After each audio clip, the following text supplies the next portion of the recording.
Hello दोस्तों, कैसे हो सारे के सारे। आई होप आप लोग बहुत ही अच्छे होंगे, बढ़िया होंगे। तो आज बेटा हम कराने जा रहे हैं प्री बोर्ड 2025। पेपर है आपका गणित का कक्षा 10। कोड विशेष तौर पर देख लीजिए A/30,000। ठीक है, चलिए। 3 घंटे 45 मिनट का आपको समय मिलता है। 70 नंबर का पेपर होता है। तो अब पेपर तो होता है, पेपर में क्या है तो हम देखिए खंड आके बहुविकल्पीय प्रश्न कराएंगे और इसमें आपको सिर्फ MCQ मिलेंगे। अगर आपको फुल सॉल्यूशन चाहिए तो 15 क्या करना होगा आपको, 15 प्लस लाइक एंड सब्सक्राइब करने होंगे तो आपको फुल वीडियो सॉल्यूशन मिल जाएगा। ठीक है, तो चलिए फिलहाल अभी हमें जो दे रखा है वही कर लेते हैं। पूछा गया है कि निम्नलिखित में से एक परमेय संख्या दानी। क्या दानी बेटा? एक परमेय संख्या। तो परमेय संख्या हमारी क्या हो जाएगी? हमारी परमेय संख्या, अब हम मान लो √2 लें तो √2 का हम वर्गमूल निकालेंगे, क्या निकलेगा? एक अपरमेय संख्या। क्या निकलेगा? एक अपरमेय संख्या निकलेगा। और √3 का भी अपरमेय संख्या निकलेगा।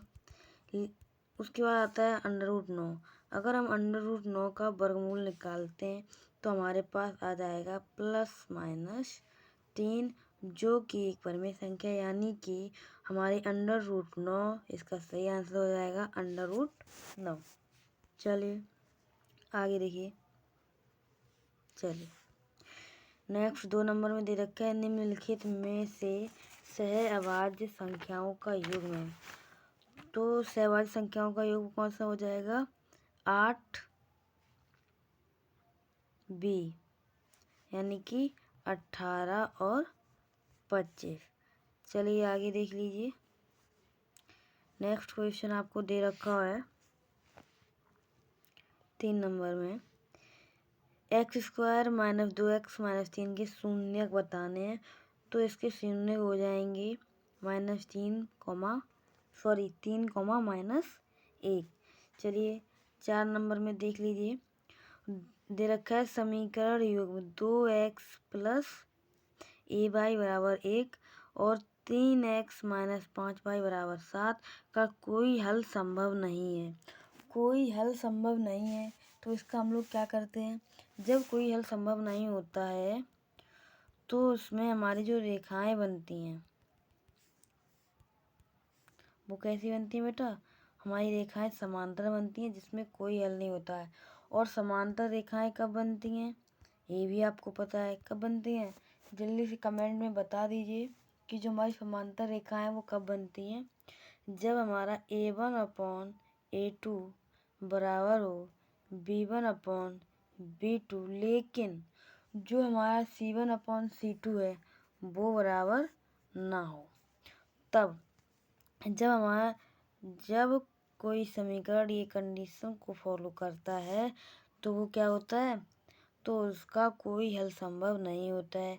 और अगर कोई हल संभव नहीं है तो इस क्वेश्चन का आंसर आप लोग आसानी से दे सकते हैं।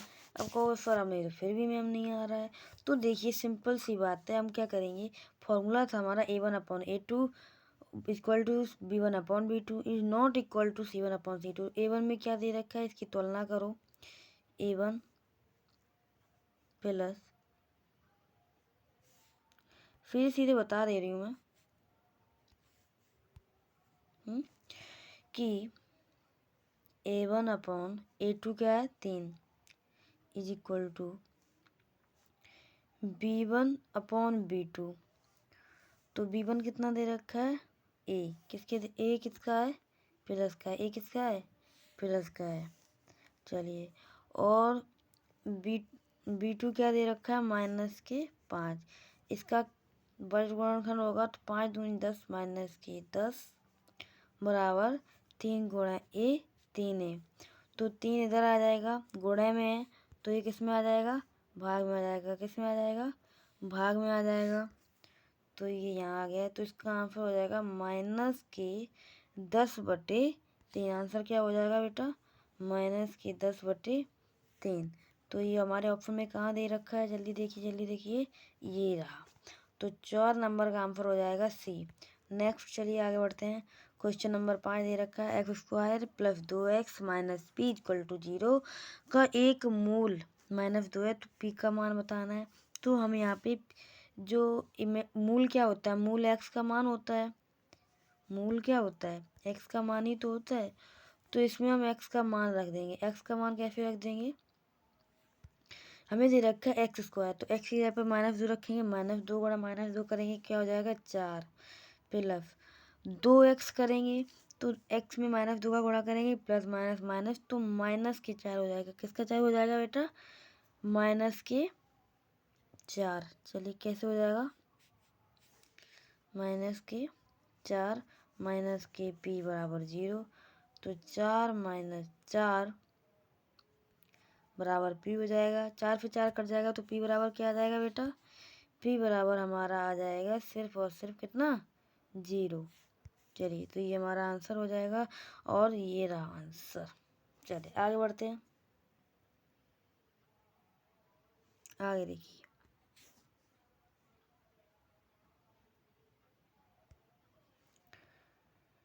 Question number 7। समांतर श्रेणी दे रखी है हमें, इसमें 20वां पद बताना है।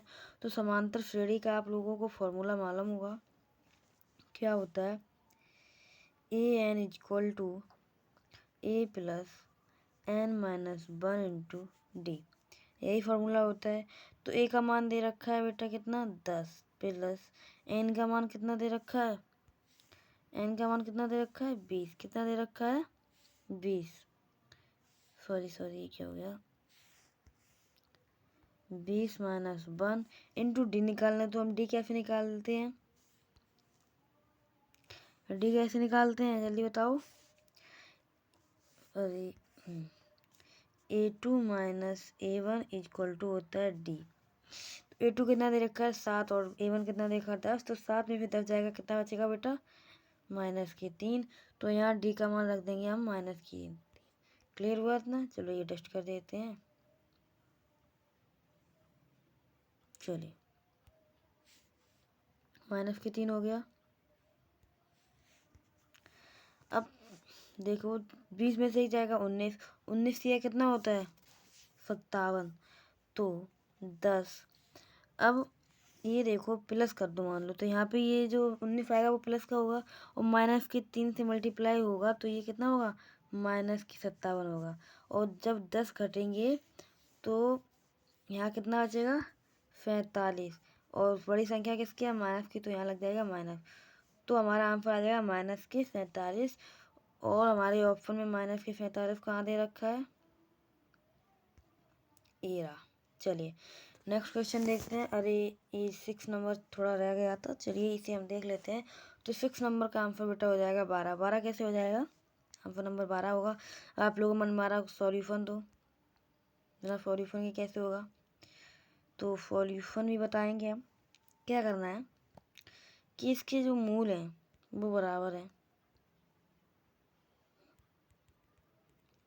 3x² माइनस के 12x प्लस के m इक्वल टू 0 के मूल बराबर हैं, यानी कि अल्फा और बीटा क्या है, बराबर है।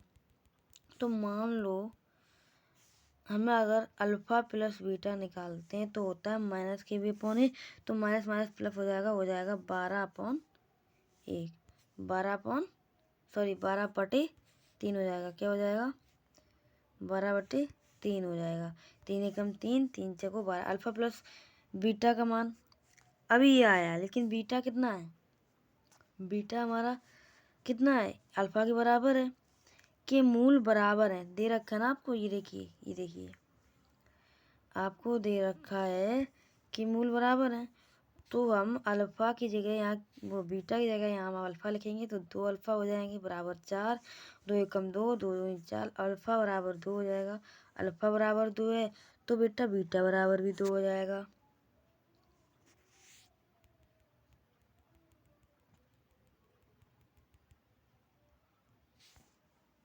ठीक है, लेकिन हमें इसके एम का मान बताना है। एम का मान कैसे बताएंगे हम, अल्फा इंटू बीटा क्या होता है, इक्वल टू सी अपॉन ए। तो सी कितना दे रखा है हमारा, एम। अपॉन ए कितना दे रखा है 3, और बीटा की यहाँ पे हम अल्फा इंटू बीटा दे रखा है, तो बीटा की जगह हम क्या लिख लेंगे, अल्फा ही लिख लेंगे। क्या लिख लेंगे बेटा, यहाँ पर अल्फा ही लिख लेंगे। अल्फा इंटू अल्फा करेंगे तो क्या हो जाएगा, अल्फा इंटू अल्फा करेंगे तो हो जाएगा अल्फा स्क्वायर, और ये सही अल्फा स्क्वायर को तो m/3 हो गया है। ये थोड़ा आंसर गलत आ रहा है तो आप लोग देख लीजिएगा खुद ही, अभी गलत आ रहा है आंसर, लेकिन हाँ आंसर फिर बता दे रहे हैं। आंसर कितना आ जाएगा इसका, 12 आ जाएगा। चलिए आगे देख लीजिए, 7 नंबर हो गया हमारा। नेक्स्ट क्वेश्चन,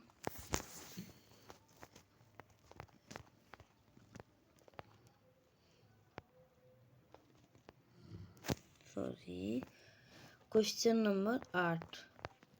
क्वेश्चन नंबर 8 में क्या दे रखा है, के किस मान के लिए k+9, 2k-1 और 2k+7 समांतर श्रेणी के सतत पद होंगे। मतलब समांतर श्रेणी बनानी है इसकी, एक समांतर श्रेणी दे रखी है, इसमें हमें के का मान बताना है। तो बहुत ईजी है, कैसे करेंगे इस क्वेश्चन को देख लीजिए आप लोग। देखिए सबसे पहले समांतर श्रेणी जो हमें दे रखी है, ध्यान से देखिए। तो करना क्या है, आपको पता है कि a2 minus a1 equal to D होता है, लेकिन a3 माइनस a2 करते हैं तो जो डी आता है, ये दोनों डी बराबर होते हैं आपस में। समझ में ये कॉन्सेप्ट क्लियर रखना, ये इतना याद रखना, अभी हम इसके बारे में आपको बताएंगे। चलिए इस क्वेश्चन को थोड़ा रफ पे आपको सॉल्व करके बता दे रहे हैं। क्वेश्चन क्या दे रखा है, क्वेश्चन देख लीजिए आप लोग।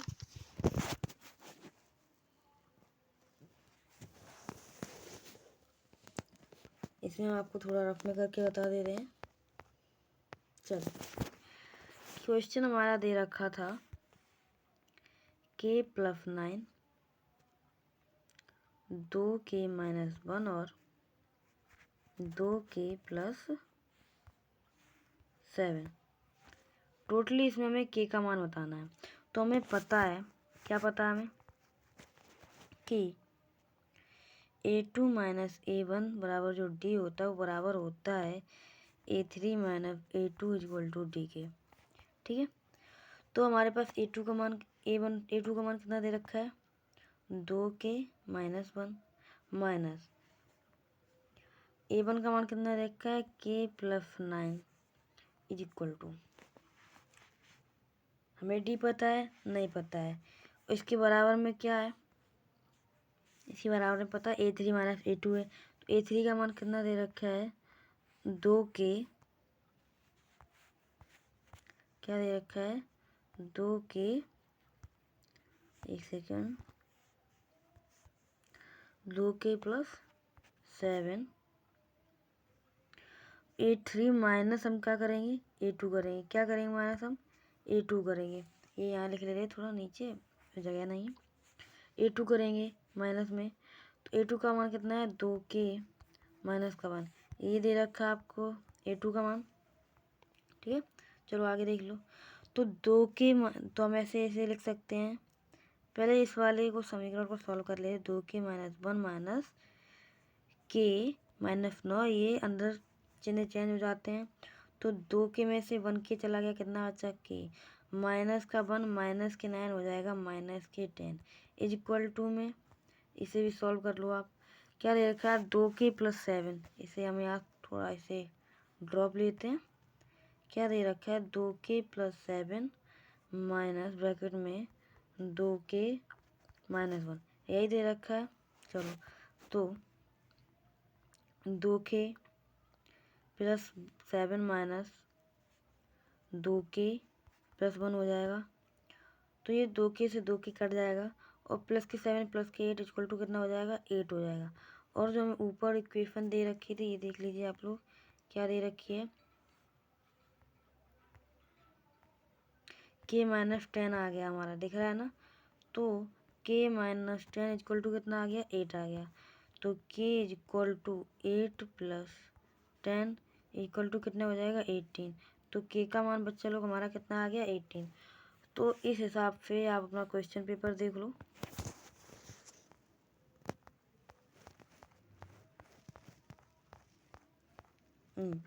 इसमें 18 ऑप्शन दे रखा है कहीं, ये रहा। चलिए ये आपका सही आंसर हो जाएगा सी।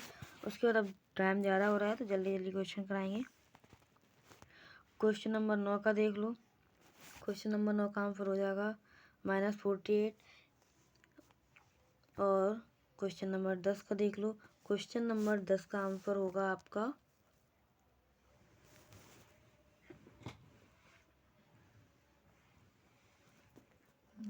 इसमें कुछ भी नहीं, आपको -3 और 5 दे रखा, बाई अच्छे से दूरी बता दी। मान लो ये है, अब कोई -3 यहाँ पे है और 5 यहाँ पे है, इससे इस ये क्या है बाई अच्छे, तो इससे दूरी बतानी, तो दूरी क्या होगी ये, तो यानी कि x का मान कितना रेखा -3। तो इसका आंसर हो जाएगा, क्या आंसर हो जाएगा जल्दी बताओ। इसका आंसर हो जाएगा 1 - 3। क्वेश्चन नंबर 11 देख लो। क्वेश्चन नंबर 11 का हो जाएगा -2,8। इसमें कुछ नहीं करना, बस मध्य बिंदु का सूत्र लगा देना है आपको। और क्वेश्चन नंबर 12 में आपको साइन थीटा का क्या होता है P/H, यानी कि लंब और कर्ण का मान दे रखा है। पाइथागोरस थ्योरम से आपको आधार का मान निकाल लेना है। आधार का मान निकाल लोगे आपका आंसर आ जाएगा। फिलहाल इसका आंसर हो जाएगा आपका D - 4, कितना हो जाएगा डी हो जाएगा -4/5। नेक्स्ट देख लो 13 नंबर में आपको ये इक्वेशन दे रखी है। तो सबसे पहले इसके हर समान करेंगे। इसका मल्टीप्लाई हम किस में कर देंगे, इसमें कर देंगे। तो इसका मल्टीप्लाई करेंगे तो हो जाएगा sin स्क्वायर थीटा प्लस अभी देखो sin स्क्वायर थीटा प्लस हो जाएगा sin square into ten square. तो sin square into ten square theta हो जाएगा। ये आप तो आपका फॉर्मूला यहाँ पे प्लस में 1 हो जाएगा। तो इसमें आपका ये फॉर्मूला एक लगेगा sine square theta plus cos square theta equal to 1। तो उसी से इसका आंसर कितना हो जाएगा बेटा, इसका आंसर हो जाएगा 1। चलो नेक्स्ट क्वेश्चन 14 नंबर देख लो। 14 नंबर का आंसर हो जाएगा आपका 30 डिग्री। कैसे होगा ये बेटा, मैं लॉन्ग वीडियो बनाऊंगी, आप 15+ कर दीजिए सब्सक्राइब और लाइक। इसकी लॉन्ग वीडियो बनाऊंगी और पूरा पेपर सॉल्व करूँगा। अभी इतना समय नहीं है, वीडियो बहुत लेंथी हो रही है, इसलिए थोड़ा कंप्रोमाइज करना पड़ेगा। आपको यहाँ पर डायग्राम भी दे रखा है इस वाले में, तो इस डायग्राम के थ्रू आप अपना क्वेश्चन सॉल्व करेंगे। चलिए क्वेश्चन में क्या दे रखा है, क्वेश्चन 15 नंबर क्वेश्चन में दे रखा है कि चित्र में ओ वृत्त का केंद्र है। क्या वृत्त, ये वृत्त का केंद्र है। और PA जो ये रेखा है PA, PB ये PA और PB ये दोनों क्या है बेटा, ये दोनों आपकी स्पर्श रेखाएं। क्या है, स्पर्श रेखाएं। कौन सी, ये PA और PB और O आपका केंद्र हो जाएगा रेखा है। तो आपको बताना क्या है, बताना आपको APB क्या है, ए कोण ए, ये APB कोण APB हो जाएगा। तो कोण APB यानी कि ये वाला कोण बताया जा रहा है। तो ये वाला कोण कितना आपका 50 डिग्री है। और पूछा AOB का मान बताइए, यानी कि AOB ये इस कोण का मान आपको बताना है। किस कोण का मान बताना है, इस क्या जो आपको ये दे रखा है O, इसका मान बताना है आपको। तो सीधी सी बात है, इसका मान कितना हो जाएगा, सोचिए ये क्वेश्चन सारे आपके पढ़े हुए होंगे। इसका आंसर हो जाएगा इसका आंसर हो जाएगा D 130 डिग्री। क्योंकि ये एक त्रिभुज बनेगा और इसके कोणों का योग कितना हो जाता है 180 हो जाता है। ये आपकी एक थ्योरम है वृत्त वाले चैप्टर से, तो उससे ये 50 दे रखा है। तो 180 - 50 हो जाएगा, तो 130 ही बचेगा। चलिए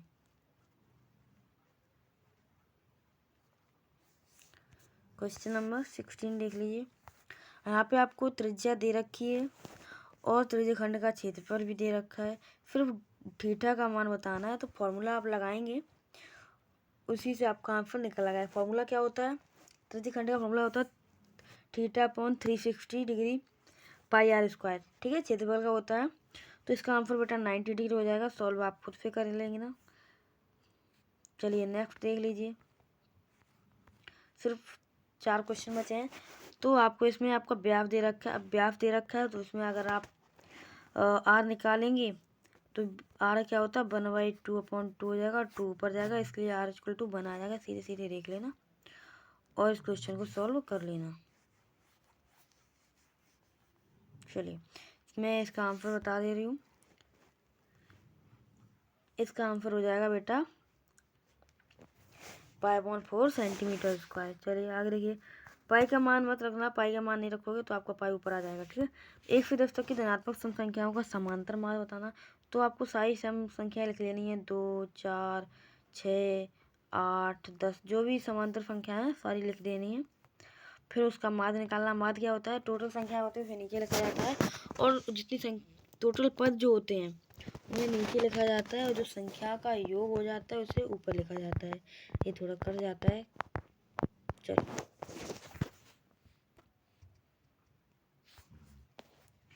ठीक है, चलिए तो इसका आंसर क्या हो जाएगा 4 नंबर।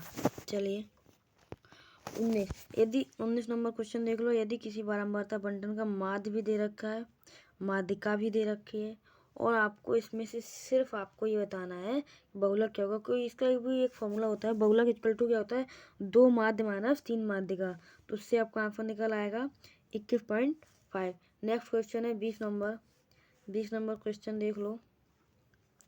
20 नंबर क्वेश्चन में आपका आंसर हो जाएगा कि एक अधिवर्ष में, अधिवर्ष का मतलब होता है लीप वर्ष, जिसमें 366 दिन होते हैं।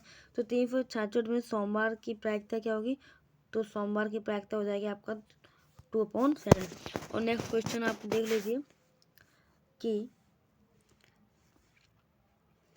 खंड बा का पहला क्वेश्चन है, दिया गया है HCF आपको दे रखा है, संख्या ए संख्या और बी संख्या भी दे रखी है, एलसीएम निकाला। तो बेटा ये याद रखना, कैलकुलेशन आपको खुद करनी होगी कि फॉर्मूला होता है कि एलसीएम इंटू HCF जो संख्या है उसका एलसीएम इंटू HCF क्या हो जाता है ए इंटू बी के इक्वल टू होता है। तो आपको ए बी का मान दे रखा है, HCF का मान दे रखा है, तो ए बी का मतलब ए बी का मान निकाल लेना, उसमें HCF का भाग जाएगा क्योंकि यहाँ गुणा में है, तो उससे आपका जो एलसीएम का मान है वो निकल आएगा बहुत आसानी से। मैंने आपको तरीका बताया है, सॉल्व आपको खुद करना होगा। चलिए आगे देखिए, नेक्स्ट क्वेश्चन आपको दे रखा है कि यदि कोई द्विघात बहुपद है ए k-1 bracket close x square plus के एक्स प्लस 1 के शून्यकों में से एक शून्य भी दे रखा है, तो दूसरे शून्य। अभी ऐसा क्वेश्चन आपको मैंने 2-3 नंबर में कराया था जिसमें एक शून्य दे रखा था। ठीक है ना, कराया था ना ऐसा क्वेश्चन जिसमें आपको एक शून्य पहले से दे रखा था और आपको उसमें x का मान होता है शून्य। तो इसमें भी एक शून्य का आपको दे रखा है, तो इसे x की जगह पे रख देना, तो आपका k का मान आराम से निकल आएगा। चलिए नेक्स्ट आपको प्रतिस्थापन विधि करना है। तो प्रतिस्थापन विधि करना है, यहाँ चिन्ह चेंज कर देना, कुछ भी, बहुत ईजी है। बस ये माइनस, यहाँ पे प्लस, यहाँ माइनस, तो x से x कट जाएगा। अब ये प्लस की हो गई 3, तो ये हो जाएगा प्लस की 2y बराबर 6। ये लो y का मान आ गया 3। अब y का मान x की जगह पे रख दो। कैसे रखोगे, y का मान x की जगह पे रख दो। y का मान कितना आया था 3, 3 को यहाँ पे रख दो, तो 3 माइनस y बराबर 6, तो माइनस के y बराबर 6 माइनस 3 इक्वल टू कितना आ जाएगा 2 आ जाएगा। तो y बराबर सॉरी आपको y का मान तो पहले से ही दे रखा है, गिवन है, अभी आपने निकाल लिया 3, है ना। चलिए तो x माइनस 3 इक्वल टू 6 है, तो x इक्वल टू ये जो 3 है ये जरा आएगा तो हो जाएगा कितना 9, तो x इक्वल टू 9 आ जाएगा। ये लो आपका आंसर आ गया। चलिए तो इसी के साथ वीडियो समाप्त करते हैं। हाँ ये 2-3 क्वेश्चन बता दिए, इजी थे। अब इसमें आपको पूरा थ्योरम समझाना पड़ेगा नेक्स्ट क्वेश्चन में, तो इसलिए मैंने इस क्वेश्चन को थोड़ा छोड़ दिया है। वैसे इस क्वेश्चन का आंसर भी आपको मिलेगा। आंसर कैसे मिलेगा बेटा, आंसर कैसे मिलेगा,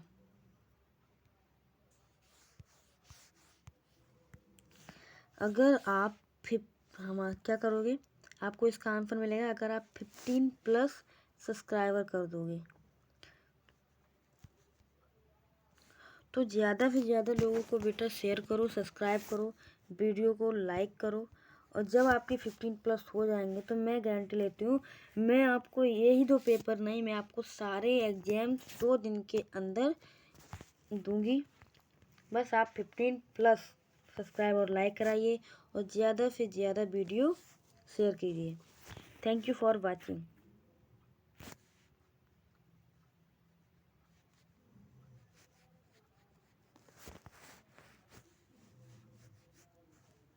तो आज विदा लेते हैं हम आपसे। और जब आप 15+ सब्सक्राइबर करवा दोगे तो मैं वादा करती हूँ कि आपको आंसर सीट के साथ फुल सॉल्यूशन, बहुत वीडियो कितनी भी लेंदी हो लेकिन फुल सॉल्यूशन मिलेगा। Thank you. तो आज के लिए आदाब, गुड इवनिंग, नमस्ते।